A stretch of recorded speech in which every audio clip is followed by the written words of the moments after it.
Hello friends, ഇന്ന് നമുക്കൊരു gift വന്നിട്ടുണ്ട് കേട്ടോ. നമ്മുടെ ദീജ നൈമിത്ര അവരുടെ പേജിൽ ഒരു മത്സരം നടത്തിയിരുന്നു. പോസ്റ്റ് ഷെയർ ചെയ്യുന്നവരിൽ നിന്ന് നറുക്കെടുക്കുന്നവർക്ക് സമ്മാനം കൊടുക്കുമെന്ന് പറഞ്ഞിരുന്നു. ഞാൻ പോസ്റ്റ് ഷെയർ ചെയ്തായിരുന്നു. അപ്പോൾ സമ്മാനം നറുക്കെടുക്കുന്ന സമയത്ത് എൻ്റെ പേരും കൂടെ കിട്ടി. എനിക്ക് 4ാം സമ്മാനം കിട്ടിയിട്ടുണ്ട്.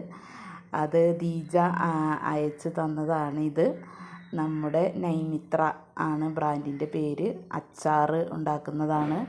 അടിപൊളി അച്ചാർ, നോൺ വെജ്, അതേപോലെ വെജിറ്റബിൾ അച്ചാർ, നാരങ്ങ അച്ചാർ, നെല്ലിക്ക അച്ചാർ, മാങ്ങ അച്ചാർ, മീനച്ചാർ, ഇറച്ചി അച്ചാർ തുടങ്ങി പല വിധത്തിലുള്ള നല്ല അടിപൊളി സൂപ്പറായിട്ടുള്ള അച്ചാറുകളൊക്കെ ഉണ്ടാക്കി എവിടെ വേണേലും കൊറിയർ ചെയ്ത് തരും കേട്ടോ. അപ്പോൾ നല്ല സൂപ്പർ അച്ചാർ. അപ്പോൾ എനിക്കും കിട്ടി. എനിക്ക് സമ്മാനം കിട്ടിയതാണിത്. Thank you Deeja, thank you നൈമിത്ര.